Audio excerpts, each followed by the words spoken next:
Alhamdulillah, dengan segala nikmat Allah, paripurnalah segala kebaikan yang dilakukan oleh hamba-hambanya. Hari ini insyaallah pertemuan penutup untuk pengajian di bulan Ramadan. Nah, ini sudah minum dexamethasone masih. Semalam penutupan PIR yang ke-43. Dan insyaallah jangan kendor, masih ada sisa satu peluang untuk Lailatul Qadar, yaitu nanti malam. Nah, Bapak sekalian yang saya muliakan, ada 5 catatan penting barangkali yang harus menjadi renungan kalbu kita pada detik-detik menjelang akhir dari Ramadan. Saya kira tentu semua orang berharap ya, sampai-sampai ada riwayat, meskipun bagi sebagian ahli hadis itu dianggap tidak sampai derajat yang sahih, tetapi doa ini memang dikenal.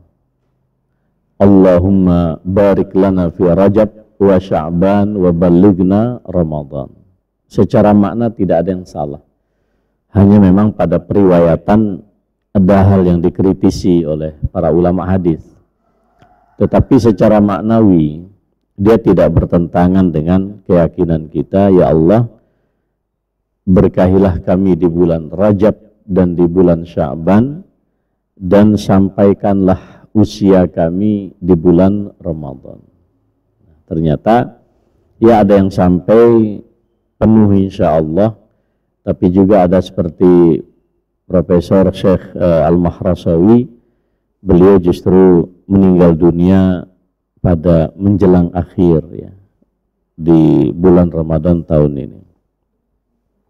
Nah, jemaah sekalian yang saya muliakan ya,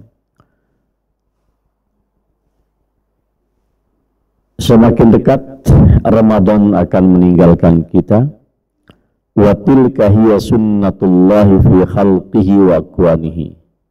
Demikianlah sunnatullah dalam segala penciptaannya. Allati ittadat anna likulli bidayatin nihayatan. Bahwa Allah telah menetapkan, mentakdirkan setiap suatu permulaan pasti akan ada akhirnya. Wa anna dawamal hali minal muhal, dan bahwasanya berharap suatu keadaan itu abadi bagian daripada kemustahilan. Wa anna kulla syai'in la muhalata zail, segala sesuatu itu pasti akan berlalu. Wa annahu mahma talal laylu fala budda min tulu'il fajr. Boleh saja malam itu panjang, tapi pasti dia akan berakhir dengan terbitnya fajar. Wa mahma talal umru fala budda min dukhulil qabr. Usia boleh panjang, umur boleh panjang, tapi pasti akhirnya adalah masuk ke liang lahat. Fakaman qada Ramadan bihadhihi sur'atil muzila sataqdi a'maruna bal sataqdi dunya kulluha.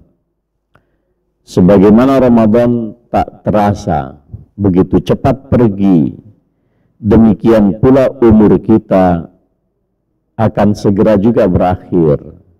Demikian pula seluruh dunia. Waliwalika faminal ghaflati wa minal hamaqah an-narkala ila hadhihi dunya.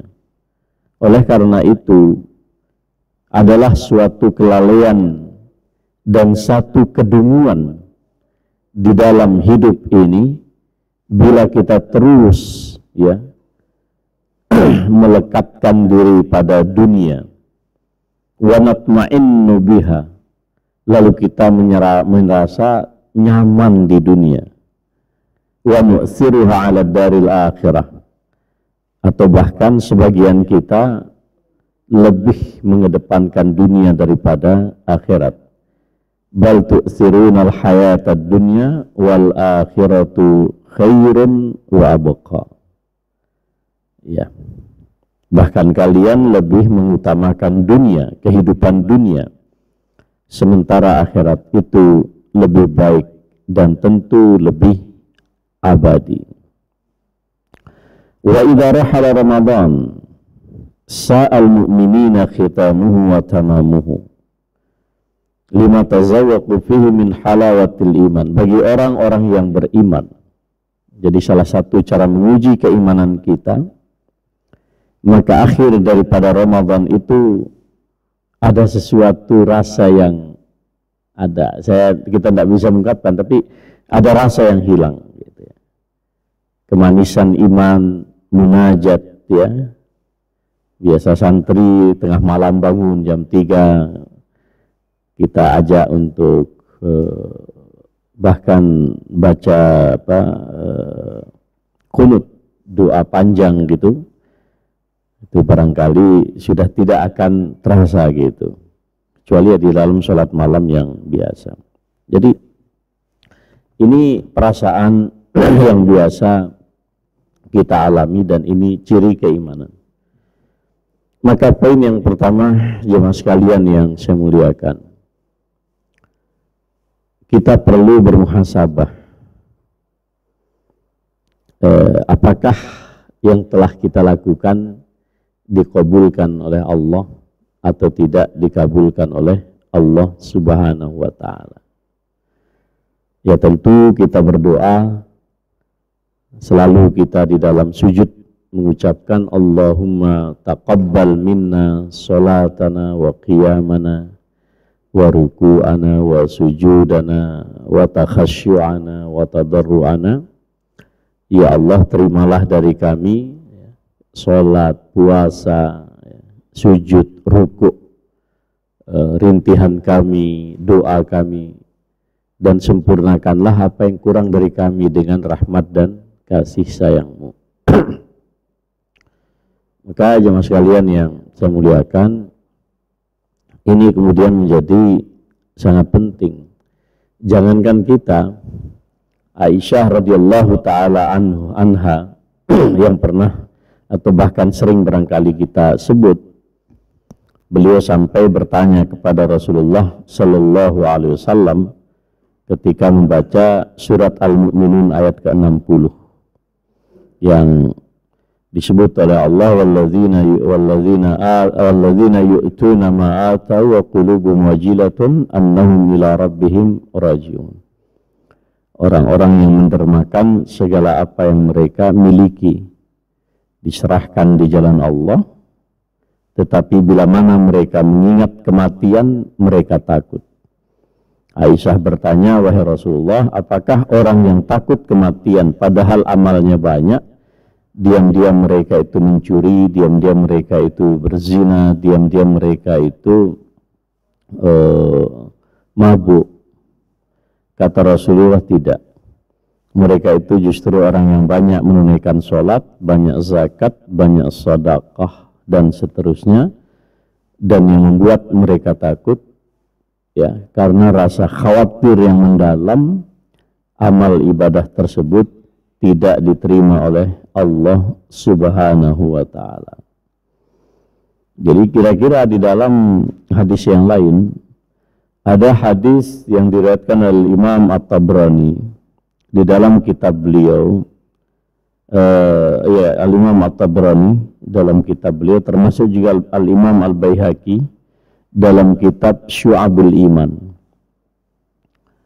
Ya, di sini ada doa dari baginda Rasulullah Sallallahu Alaihi Wasallam terhadap orang yang memasuki bulan Ramadan, namun dosanya belum diampuni oleh Allah. Rasulullah Shallallahu Alaihi Wasallam naik ke atas mimbar dan 3 kali beliau mengucapkan amin, amin, amin. Qalu, para sahabat bertanya, ya Rasulullah, wahai Rasulullah, qulta amin, amin, amin. Kau katakan amin, amin, amin. Qala sallallahu alaihi wasallam, beliau menjawab, zaka Jibril atani. Pada saat aku mengucapkan amin 3 kali, maka sesungguhnya Jibril datang kepadaku. Dan Jibril berkata, ya Muhammad, wahai Muhammad, man adraka Ramadan, sesiapa yang masuk ke bulan Ramadan sehat, masih hidup, falam yughfar lahu, lalu kemudian dia tidak diampuni oleh Allah, fadakhalan nar, maka dia masuk ke dalam neraka, fa'ab'adahu Allah, maka kemudian Allah menjauhkannya dari neraka tersebut. Qul amin, katakanlah amin. Ya, jadi Rasulullah Shallallahu Alaihi Wasallam pun mendoakan kita. Ya, di dalam redaksi ini, ya, di antara umat beliau ada yang masuk ke dalam bulan Ramadan, namun tampaknya belum beruntung. Ya, tidak diampuni oleh Allah Subhanahu Wa Taala, namun tetap kemudian dijauhkan oleh Allah dari neraka, maka Rasulullah mengamini dosa tersebut. Tapi juga di dalam hadis yang lain, hati-hati juga.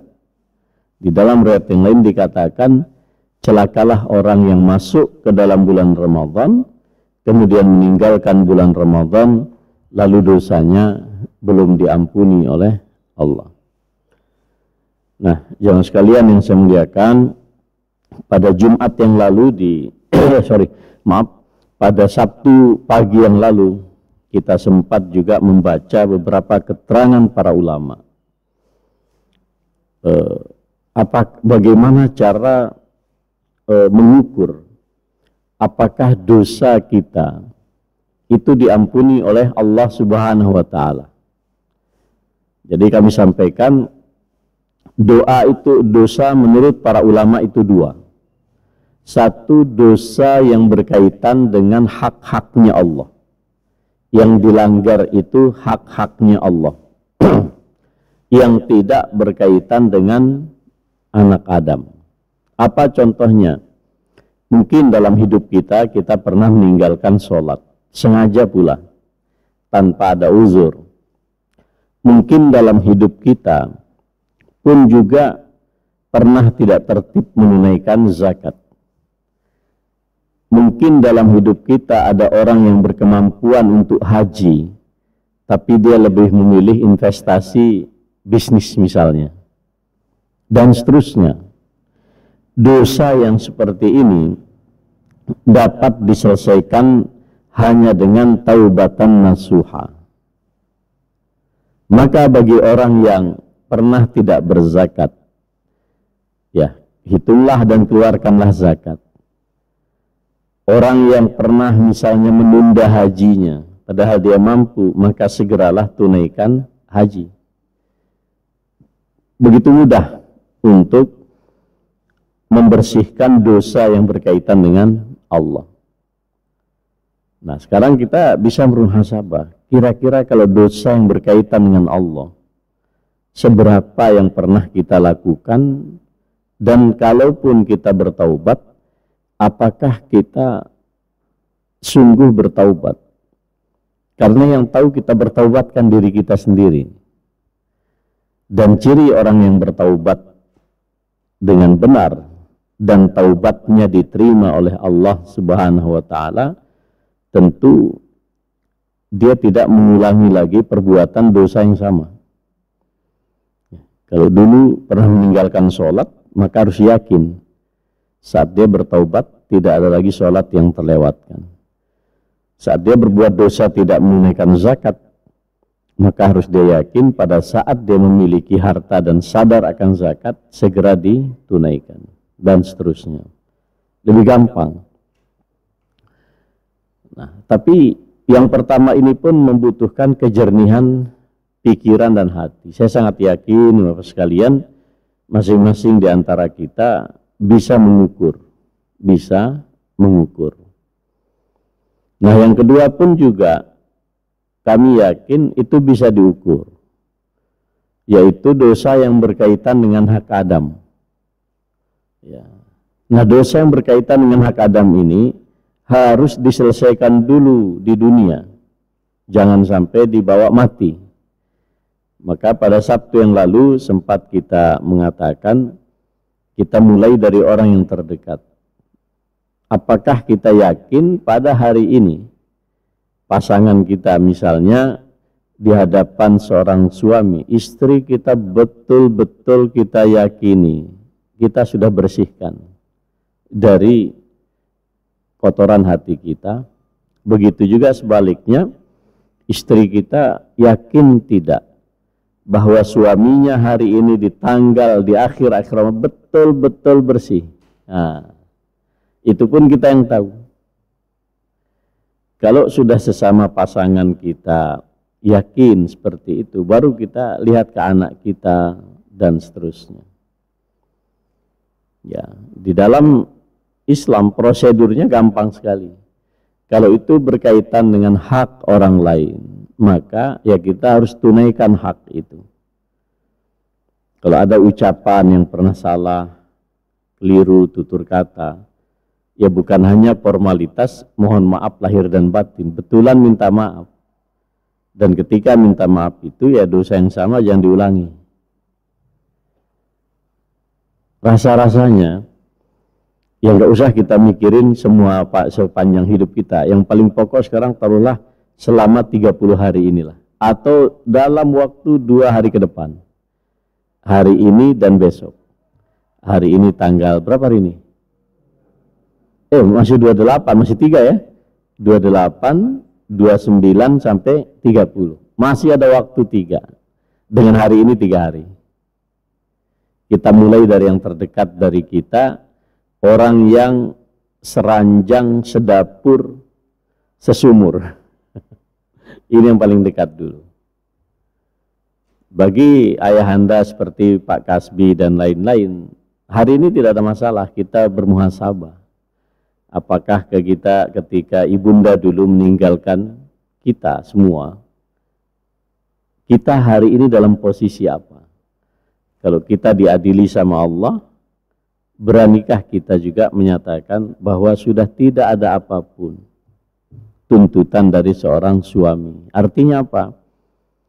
Istri yang seperti itu oleh Allah Subhanahu wa Ta'ala tak perlu memandang amalannya, langsung 8 pintu surga dibuka lebar, sak karepmu masuk lewat yang mana. Nah, ini poin yang pertama. Nah, inilah jamaah sekalian, mengapa kita diajarkan oleh Allah, Allahumma innaka afuwun tuhibbul afwa fa'fu anni. Sabtu lalu saya sampaikan di antara penjelasan para ulama, kalau istighfar dan maghfirah itu kita berbuat dosa, tapi file dosa itu masih ada. Seperti orang yang diputihkan beban pajaknya, tapi map bahwa kita pernah menunggak itu masih ada di samsat. Itu artinya Allahumma gfirli, astaghfiruka. Maknanya di situ. Memang dosa itu diputihkan, tapi filenya masih tersimpan. Itu Allahumma gfirli, astaghfiruka, Rabbi gfirli wali walidayya.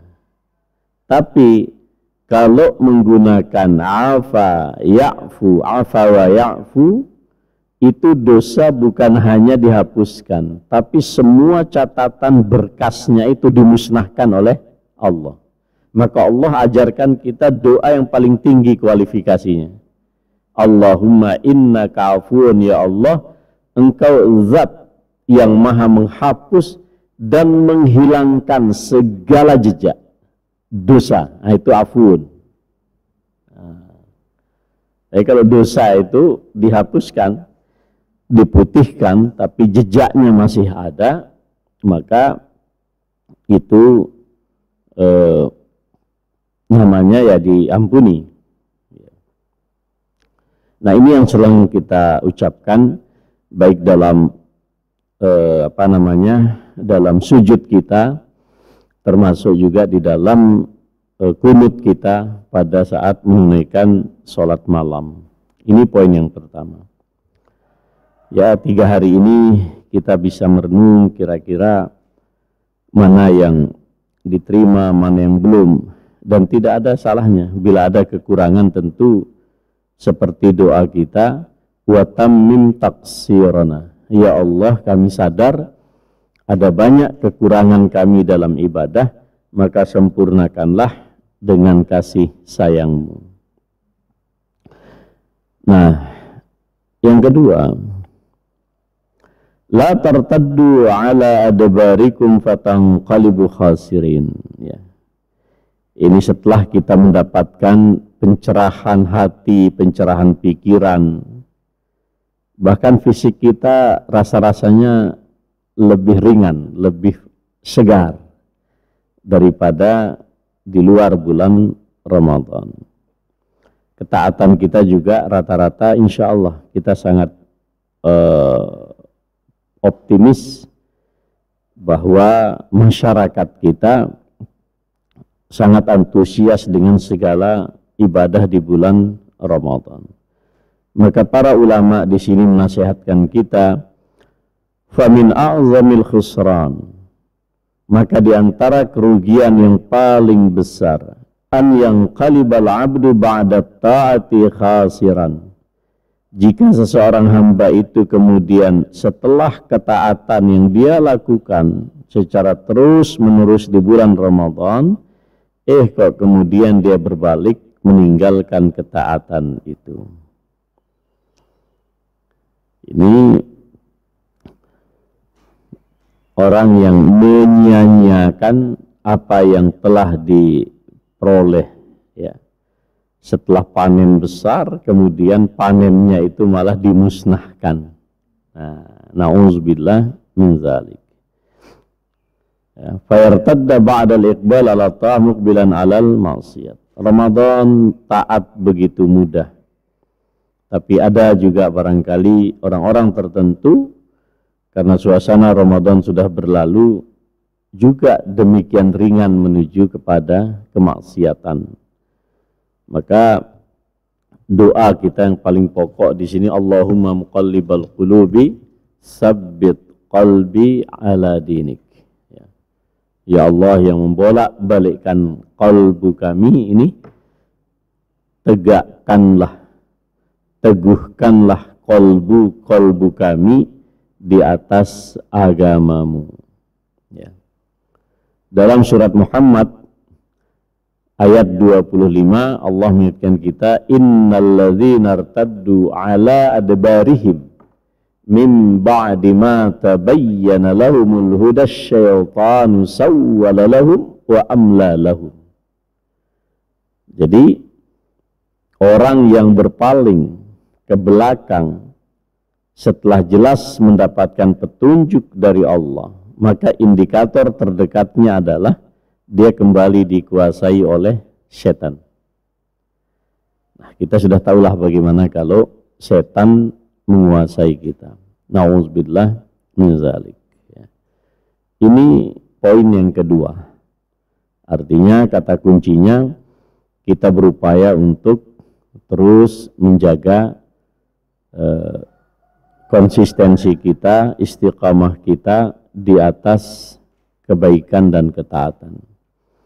Dan ini nanti enak seperti kata Allah Subhanahu wa taala, innalladzina qalu rabbunallah tsumma istaqamu tatanazzalu alaihimul malaikah alla takhafu wa la tahzanu. Di antara tafsiran para ulama tentang ayat ini, sesungguhnya orang-orang yang telah teguh menyatakan Allah adalah Tuhan kami, Allahu Rabbi, gitu kan. Kemudian dia istiqamah, Maka Allah menyatakan tatanazzal, malaikat itu terus menerus dan berduyun-duyun. Jadi bukan hanya satu, Pak. Ya.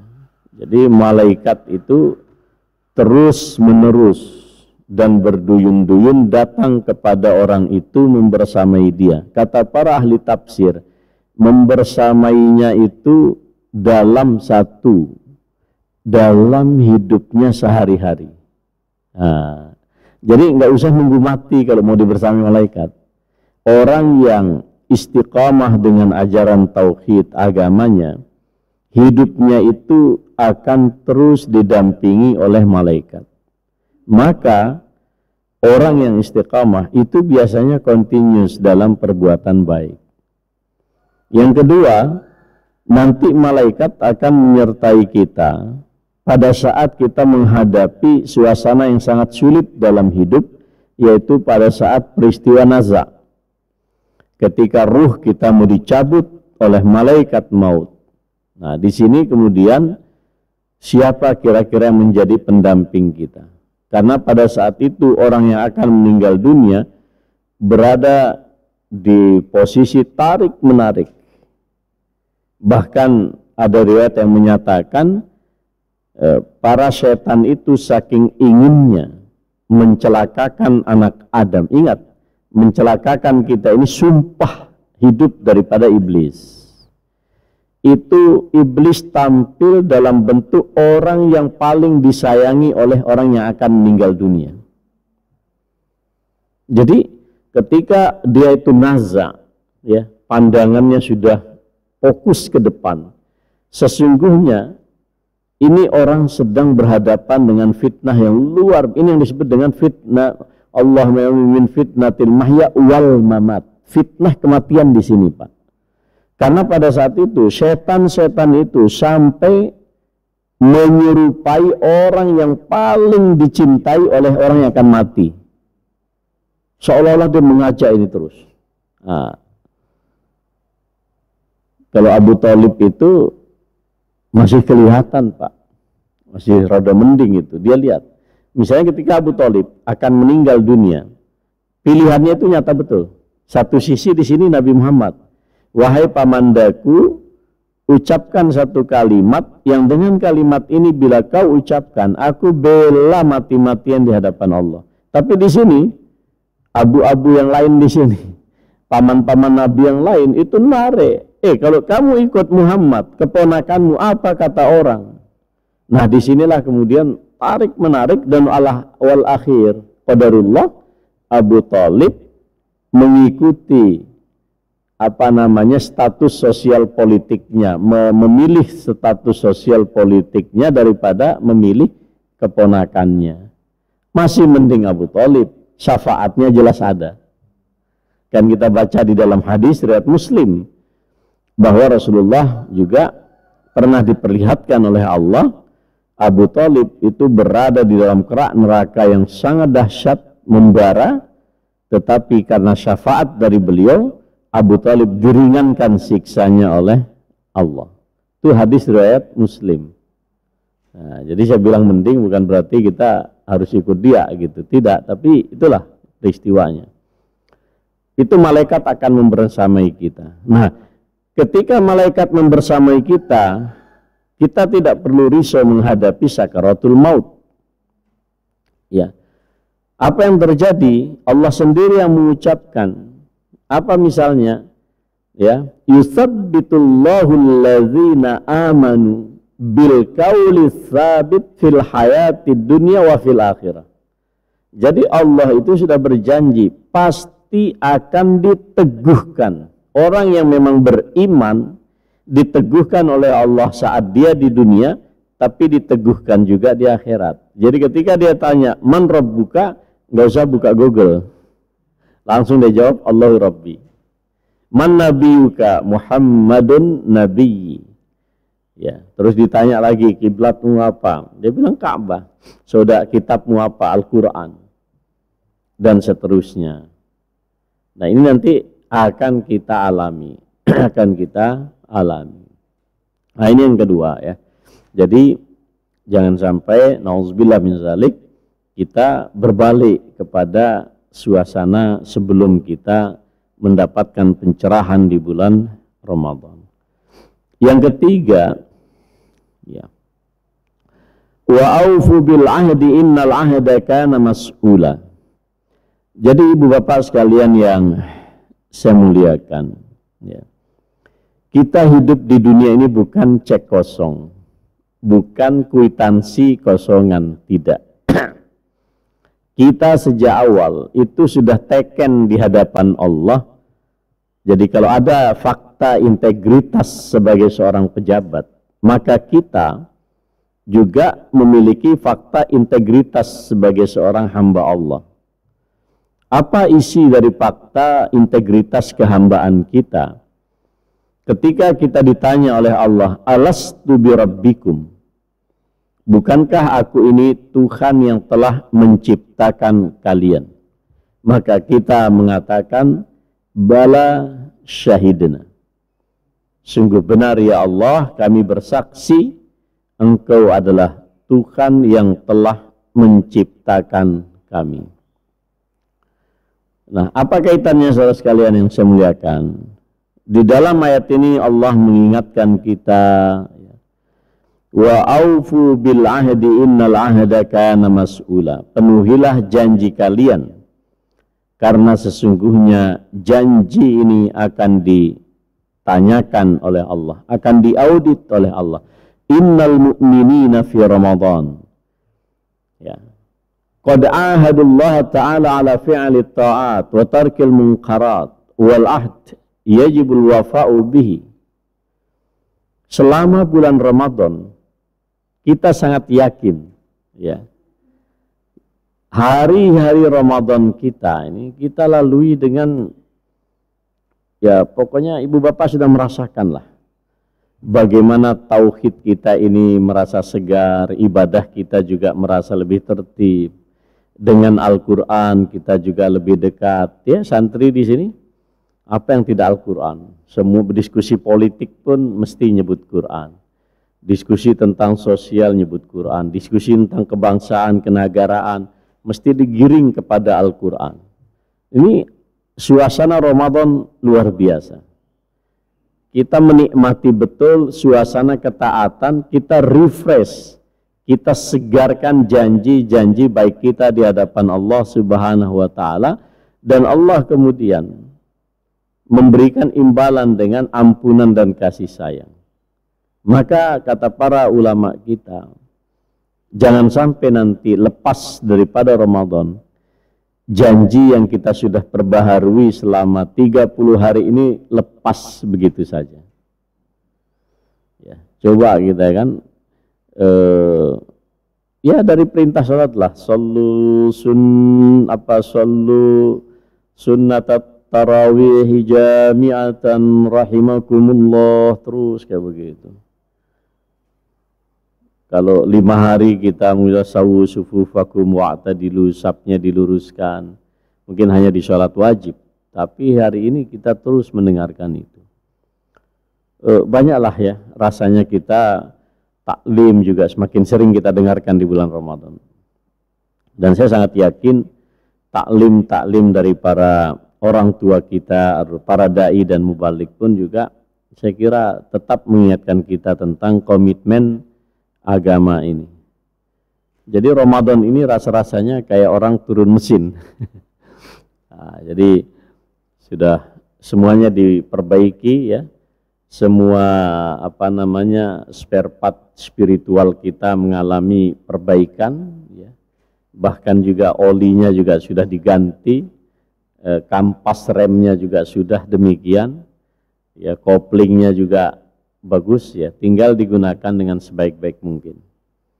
Ya, jadi jangan sampai komitmen ini luntur begitu saja, karena nanti akan ditanya oleh Allah Subhanahu wa Ta'ala. Nah, yang keempat, innamal a'malu bil khawatim wa khairul a'mali adwamuha. Ya. Rasulullah Shallallahu Alaihi Wasallam itu selalu mengingatkan kita bahwa ukuran amalan soleh itu, bahkan ukuran bukan hanya amalan soleh, tapi justru ukuran daripada hidup kita bagaimana ending yang baik. Akhir episodenya kayak apa. Jangan sampai nanti kita terus berbuat ketaatan panjang gitu. Nah, ini hari raya juga jebakan. Ya, kita kemudian di hari-hari terakhir di bulan Ramadan lebih sibuk mempersiapkan hal-hal yang sifatnya duniawi. Ya, kalau keperluan sewajarnya tidak ada masalah. Misalnya sebagian di antara kita sudah mudik dan seterusnya. Tapi kalau kemudian abai gitu terhadap banyak kebaikan, sudah panjang tarawihnya, lalu di akhir Ramadan ada mudik, kemudian lalai terhadap sholat karena musafir, kan bisa saja terjadi, dan seterusnya dan seterusnya. Jadi kalau Rasulullah Shallallahu Alaihi Wasallam kita semua sudah mengingat ya hadis Nabi, idza dakhala al-ashrul awakhir min Ramadan, kalau telah masuk 10 malam terakhir di bulan Ramadan, ahyal laila, malamnya itu dihidupkan, wa aiqadha ahlahu, keluarganya selalu diingatkan juga untuk menghidupkan malam itu, membangunkan keluarganya, wajadda, terus lebih bersungguh-sungguh, wasyaddal mi'zar, bahkan ikat pinggangnya itu dikencengin. Ya, makanya kita mengenal acara iktikaf. Nah, iktikaf ini alhamdulillah di pondok kita ini sudah saya kira tertua di Jogja, tanpa putus, bahkan saat Covid kita tetap iktikaf, itu 43 tahun sampai hari ini. Dan saya kira untuk ukuran aktivis ini kita sampai bisa mengumpulkan 38 sampai 40 mahasiswa, ini luar biasa dari berbagai macam daerah. Pada saat yang sama banyak masjid-masjid yang lain sudah mulai udah ini UGM sudah nggak kedengaran lagi sekarang. UI peminatnya semakin sedikit. Joko Karyan terawihnya banyak, tapi anak-anak mudanya yang mau iktikaf juga sudah semakin tidak ada. Jadi ini menarik. Jadi di Budi Mulia alhamdulillah anak-anak ini sampai tadi malam mereka tetap semangat. Bahkan tadi walaupun tadi malam sudah ditutup acara secara resmi, tadi kita sholat malam masih 2 shop. Dan putri biasanya malah lebih sergap. Karena saya lihat putri-putri sudah suaranya tilawatul Quran. Nah, ini teman-teman yang putra masih terkapar di sini nih semuanya. Sampai saya langsung aja nggak usah dibangunin, nanti bangun sendiri. Kalau nggak bangun juga ya dari rezeki dari Allah itu. Tapi biasanya begitu dengar takbiratul ihram malah lebih cepat bangunnya daripada dibangun-bangunkan itu. Jadi alhamdulillah 43 tahun. Saya sendiri mungkin ini sudah ke 25 tahun di sini nih. Sampai Pak Yunhar meninggal, Ibnu Juraimi meninggal, sudah 3 meninggal. Tinggal saya ini pemain tunggal sekarang ini. Jadi dulu pertama saya kali sini yang memimpin sholat malam Pak Ibnu Juraim, saya asisten. Selama kurang lebih berapa ya? 12-13 tahun. Setelah itu beliau meninggal, kemudian saya beliau meninggal karena Ustadz Yun tinggal di luar, Pak Said juga tidak ngimami, saya ganti beliau imam. Kemudian sejak 2015 sebelum muktamar Pak Said meninggalkan kita, akhirnya saya masih sendiri jaga di sini, tapi masih ada Buya Yunhar. Sampai bulan Januari 2020 itu Pak Yunhar meninggal dunia. Maka sejak 2020 sampai hari ini saya sendiri. Mudah-mudahan tetap sehat ini. Karena yang paling muda insya Allah. Nah, itu tiga para guru kita sudah meninggal dunia. Jadi jamaah sekalian yang saya muliakan, termasuk Lailatul Qadar. Lailatul Qadar saya kira sudah sering dibahas ya. Masih ada waktu kita untuk berharap ya. Saya sangat yakin ya. Apa alasan kita tidak dapat Lailatul Qadar? Saya selalu begitu berpikirnya Pak. Sekarang gini, kapan mulai Lailatul Qadar? Lailatul Qadar itu Pak, mulainya itu sejak masuk maghrib sampai terbenam, sampai terbitnya fajar. Artinya apa? Sejak kita berbuka sampai akhir waktu sahur malam itu, itulah Lailatul Qadar. Masa sih sekian jam itu tidak ada kebaikan? Tidak mungkin Pak, tidak mungkin. Tinggal persoalannya suasana hati, sebenarnya kita tinggal nata hati aja. Kalau amal baik ini, bahkan sampai perempuan yang haid sekalipun, Allah Maha Adil. Ya, di luar pekerjaan-pekerjaan rutin yang dia tetap kerjakan ya, menyiapkan makan untuk keluarga dan seterusnya. Tetapi jangan lupa hadis Nabi. Kalau seseorang yang dalam waktu sehatnya, sehat dia, mukim, artinya tidak bepergian, tidak safar. Artinya ini halangan syar'i Pak. Yang disebut oleh Nabi itu bepergian. Yang disebut oleh Nabi lagi sakit, itu uzur. Orang itu terbiasa melakukan amal soleh, maka pada saat dia terhalang, Allah tetap catat bagi dia amalan soleh yang sama. Jadi kalau ada seorang ibu, biasanya pada waktu subuh, memang dia rajin ke masjid, dia sholat pada waktunya, duhur pada waktunya.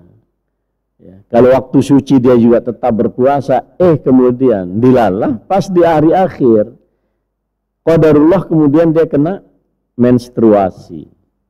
Apa yang terjadi? Dan ini tidak mudah memahamkannya, karena ini permasalahan rasa. Percayalah ibu-ibu, semuanya itu sudah digenapkan sama Allah. Karena kalau tidak, Allah tidak adil Pak. Allah itu tidak adil. Mengapa? Karena wanita haid itu bukan pilihan dia Pak.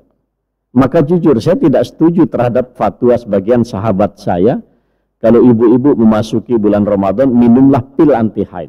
Karena itu justru merusak. Saya tidak setuju Pak.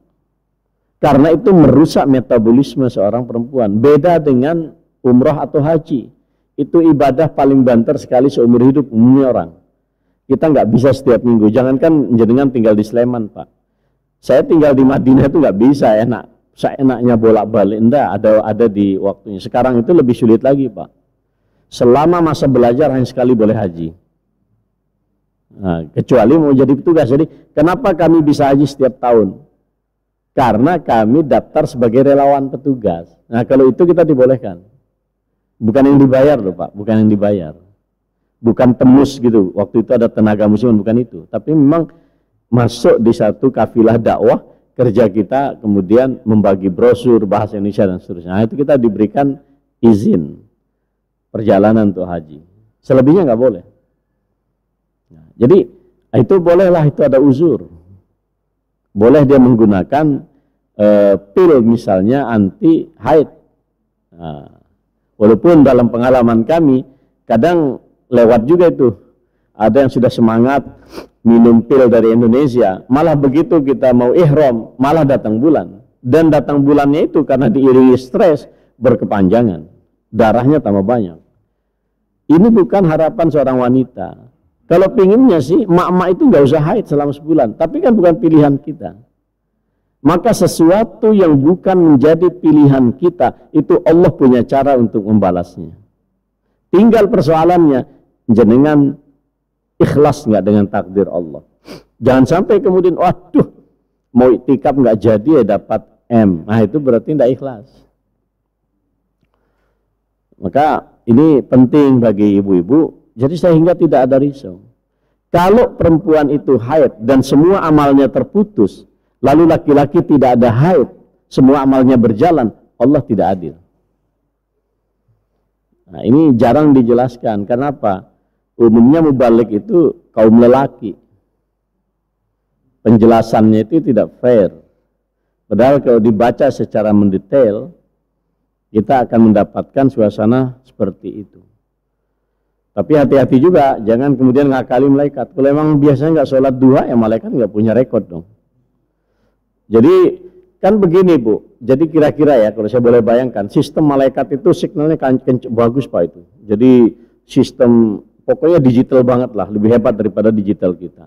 Biasanya ibu ini pada jam sekian itu sholat, itu otomatis terekod di malaikat itu. Loh, kok tidak gitu? Di malaikat, oh ternyata sedang haid, dinyalakan oleh malaikat. Jadi nggak ada, orang Islam tuh nggak ada yang sia-sia hidupnya itu. Coba jenengan lihat, tidak ada satu hari yang dilalui oleh orang yang sakit. Ini sakit nih Pak, itu kan dia sakit juga bukan pilihan dia Pak, sakit ya karena Allah. Iya kan? Lalu gimana? Ya sudah dia sakit. Apa jaminan dari Allah apa? Tidak ada orang yang sakit kecuali setiap hari yang dia lalui itu dosanya digugurkan oleh Allah. Dia nggak ngapa-ngapain. Mungkin sholatnya juga terbatas. Contoh teman saya yang baru kena yang operasi karena stroke.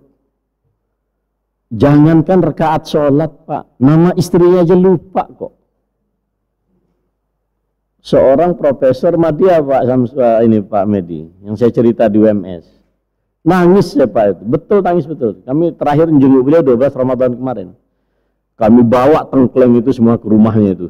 Rame-rame itu berbuka di situ. Itu pun istrinya tanya saya, karena istrinya risau Pak. Beliau ini orang yang saya saksi 20 tahun bersahabat sama beliau, nggak pernah namanya takhir sholat tuh nggak pernah, kecuali safar. Jadi Dr. Samsul itu, kalau azan sudah, rapat dia pamit. Dia mengingatkan kita, ayo ditunda dulu rapatnya. Apa yang terjadi? Bagaimana saya nggak sedih, istrinya bilang, Ustadz saya ingin minta fatwa.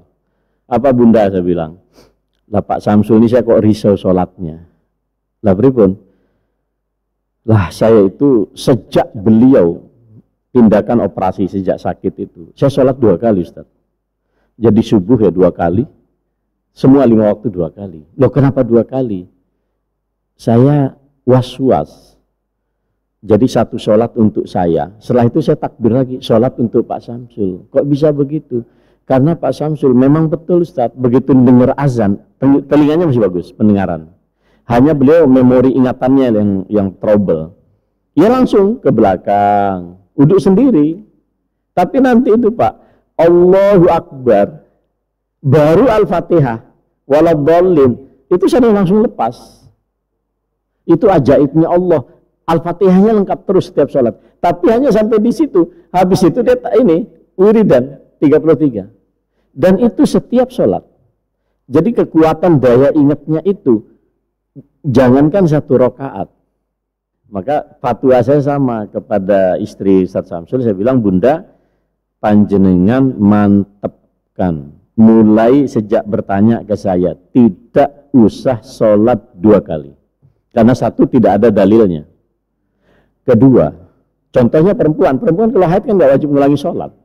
Ya memang Allah sendiri yang bilang wajib kok, ngapain? Jadi jangan tidak perlu sholat 2 kali. Lah terus Pak Samsul pripun? Kewajiban beliau hanya sampai di situ.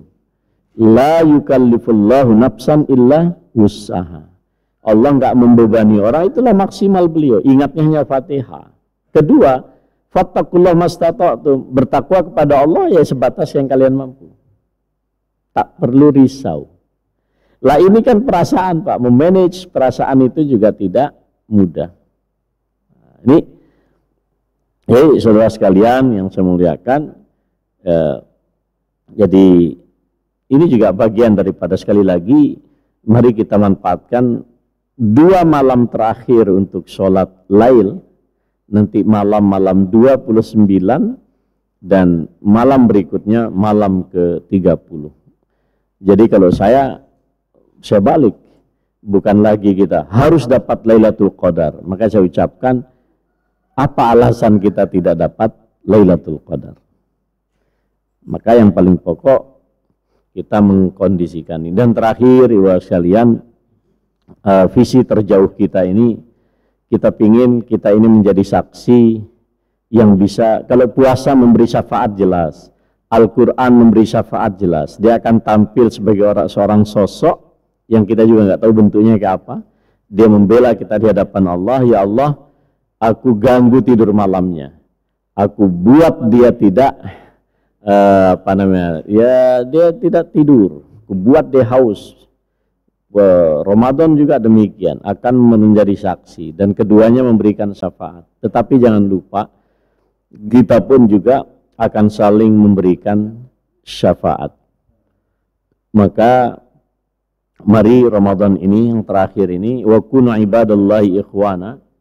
Ya, kalau kita beribadah bukan hanya untuk diri kita, mudah-mudahan nanti di akhirat kita pun juga menjadi saksi bagi saudara kita.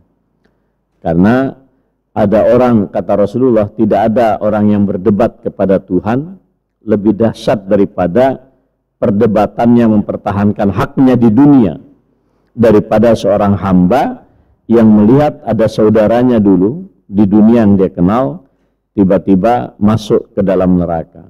Ya Tuhan, saya tidak rela orang yang engkau siksa itu dulu berpuasa bersama kami, dulu sholat bersama kami, dulu sedekah bersama kami. Nah, ini syafaat ini juga demikian. Maka dalam konteks ini pun juga ya kita menyaksikanlah saudara-saudara kita berpuasa, saudara kita ngaji dan seterusnya itu. Jadi mana ukhuwah ini jauh daripada sekedar kalau bahwa kita memberikan santunan dan seterusnya. Dan saya termasuk sekarang yang baru sekarang saya baca juga satu penjelasan ulama, dan saya tidak mau lagi mengatakan puasa itu agar kita merasakan penderitaan orang-orang yang tidak punya. Itu enggak ada urusannya. Kalau itu urusannya, toh juga orang-orang miskin pun juga wajib puasa, Pak.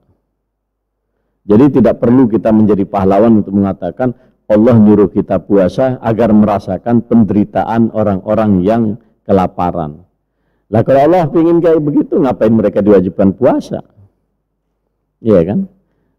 Kalau gitu puasa diberikan aja kepada orang yang kaya gitu. Tapi ternyata kan tidak. Orang miskin sekalipun itu mereka diwajibkan berpuasa. Meskipun misalnya karena pekerjaan fisik yang sangat berat, mereka mendapatkan keringanan dari Allah Subhanahu wa taala. Maka hadis-hadis seperti ahabbun nas ilallahi anfa'uhum minnas.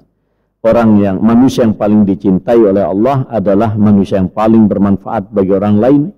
Wa habbul a'mal ilallahi sururun tudkhiluhu ala muslim. Dan sebaik-baik perbuatan kepada Allah yang disukai oleh Allah adalah kegembiraan yang engkau masukkan ke dalam hati seorang muslim. Atau ada kesulitan dia, engkau bantu dia menghadapi kesulitannya. Atau dia lapar, engkau bantu dia agar dia tidak lapar, gitu kan. Atau dia orang yang punya beban hutang sangat berat, engkau bantu dia menunaikan hutangnya, dan seterusnya itu. Sampai-sampai Rasulullah mengatakan, "Wili an amsya ma'akhin li fi hajatin." Jika aku berjalan ke satu tempat untuk menunaikan hajat saudaraku, kata Rasulullah, itu lebih baik daripada aku beriktikaf di Masjid Madinah ini selama sebulan penuh. Ini saya kira aspek lain daripada puasa kita. Intinya bahwa kita semakin menjadi orang yang empati kepada orang lain. Nah, saya kira ini yang terakhir dari apa yang kita pelajari atau kita baca dari penjelasan para ulama kita. Sekali lagi mudah-mudahan ibadah Ramadan kita diterima oleh Allah Subhanahu wa taala. Allahumma taqabbal minna salatana wa qiyamana wa ruku'ana wa sujudana wa takhasyu'ana wa tadarru'ana wa tammim taqsirana birahmatika arhamar rahimin.